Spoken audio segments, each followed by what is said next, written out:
Hello, Art Angels. This is Mark Lombard again, sharing the art experience, tips for sharing the art experience.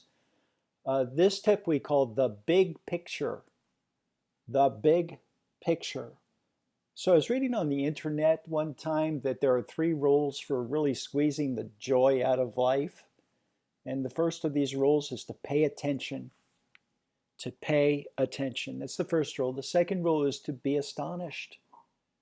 Really, if you're paying attention, if you notice, like I'm looking out the window right now, how beautiful the trees are, the green leaves, and there's a fuchsia bush with this brilliant fuchsia color.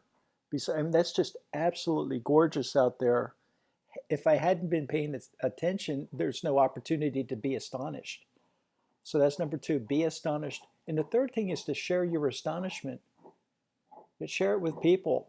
Like have them get astonished too. Being an art angel is much less about teaching, much less about educating people, and more about performance art. You're willing to generate a feeling of astonishment here. And this is why I chose this image. This image is from the National Gallery of Victoria in Melbourne, NGV. Awesome, awesome museum. This was our first international museum. It's an encyclopedic museum. It takes a long time. It takes many visitations to get through the entire museum. A lot of Australian Impressionists are there. It's beautiful. And this is one of the great works of art in Eastern or Western art. It's Katashika Hokusai, the Great Wave off Kanagwa. And it was painted in 1830. And at first blush, boy, sure enough, we see a great wave here. That's a pretty great, awesome wave, isn't it? And as we pay attention, I'm going to use my little cursor here. It's not just a wave in here. We have back here, there's a mountain. This could be Mount Fujiyama. Is that the name of Mount Fujiyama? I think so. A snow-covered mountain. It's like a volcano. That looks like a volcano to me. And down here, oh, look, there's a boat here. It's a long Japanese boat. Here are some fellas here who look like they're about to meet their maker here, don't they? Looks like they're praying for their lives down here. They're in a supine position, bowed down.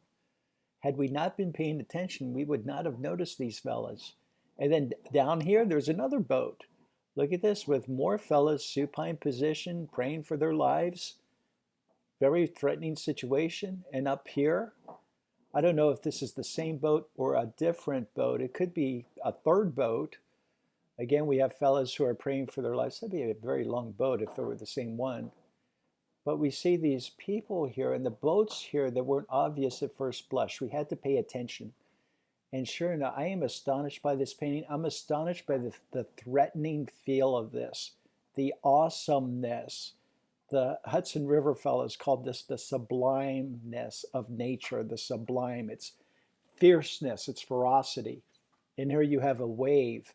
And I think the artist used an invention, a very cool invention. He made the tips of the waves look like tiger claws, very threatening coming down, life-threatening here. And also the tips of these waves are jagged and sharp. You know, this is like, it shows you how really dangerous the sea is, for Pete's sake. So be astonished. Share your astonishment. I hope you appreciate how astonished I am by this painting. If you appreciate it, you'll be astonished too. And I think that's the point. Share your astonishment. People will be astonished right there with you. And you can have these people like get out of the prisons that they're living in. You know, their mental states of mind of constant worry or constant loneliness or boredom, you know, and just really break them out of prison. So that's today's tip. The big picture, pay attention, be astonished. Oh, one last thing before I sign off here. I think this is the artist's signature up here, and I don't know. I really don't know, and I don't need to know. In order to make this project, I don't have an advanced degree in art, for Pete's sake, but I could still pay attention. I could still be astonished. I could still share my astonishment and deliver the intention of the program. Our purpose is to stimulate art appreciation and love people in creative and transformative ways. So that's the intention of For Love and Art, and we so thank you for your participation. That's it for now. Thank you.